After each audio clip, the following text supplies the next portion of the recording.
Japan is an exceptional country in so many ways, but unfortunately one way that Japan is not unique is how bad its politicians are at answering simple questions.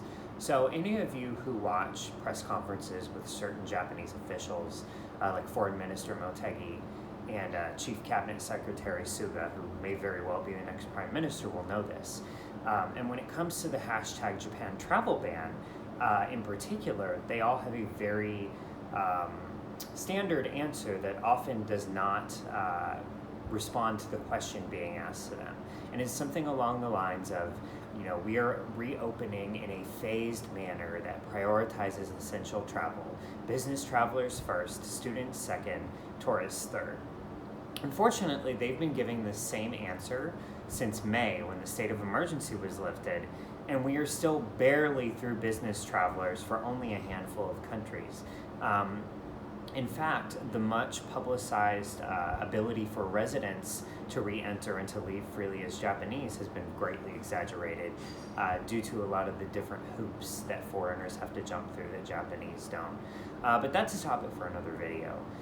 Today, though, I wanted to focus on this question bit and how bad Japanese officials are at answering direct questions, and present to journalists and to anybody else who wants to use their voice on Twitter or elsewhere 10 questions, yes or no questions, that I think we should all be asking Japanese officials to really get a better idea of where their heads are and where this is going. I want us to all think of ourselves not as members of any press corps, but as members of the prosecution team. So I'm going to read these questions right now. And for any of you who want to use these or reference these, I'm also going to put these in the video description so that you have them written out and ready to go. So number one, will language school and self-funded university students be able to enter in time for the October term? If not, what about the January 2021 term? Number two, will tourists be able to enter Japan in 2020, before 2021 sakura season, before the Olympics? Number three, do you support the idea of a Japanese-only Olympics? Number four, will the hashtag Japan travel ban be in place until there's a vaccine? Number five, does Japan have a contingency plan for reopening its borders if there's never a sterilizing vaccine, i.e. one that ends the pandemic, or if one takes years instead of months to develop? Number six, does Japan plan to continue increasing airport testing capacity from the current 10,000 per day? Number seven, have you ever heard of the Commons Project or the Common Pass Framework? Number eight, given the indefinite nature of the entry ban on travelers from the US and EU into Japan, do you think it would be fair for American and European authorities to ban all Japanese travelers? Number nine, do you understand the mental, emotional, and financial anguish your actions, or lack thereof, are putting all of us through?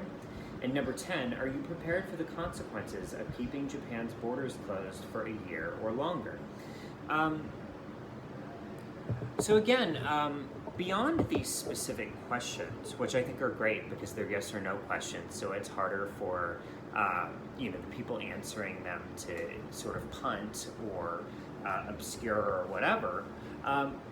One thing I think journalists in Japan, especially Japanese journalists, but also foreign journalists, need to do is you need to push a little bit harder. If they don't answer your question, don't sit back and take it.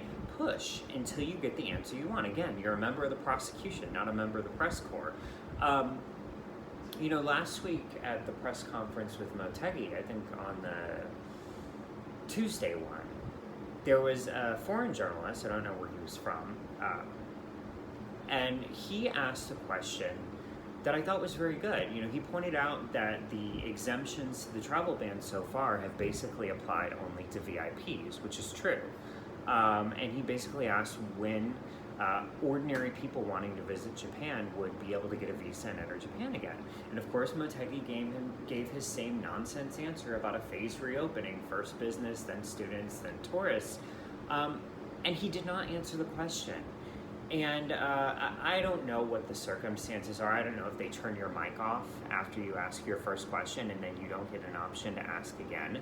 I know one particular journalist was very aggressive in her questioning, and we all cheered her for that, and Motegi jeered her for that. But I think more people need to push until we get the answers that we need. Because again, I think one of the biggest issues surrounding this that sort of underlies everything, no matter which category of foreigner you fall into, no matter where you fall in this argument, is that Japan wants and expects to be able to host the Olympics in less than a year now. Japan should not be sitting around twiddling its thumbs, kicking the can down the road while it waits for the rest of the world to solve the problem.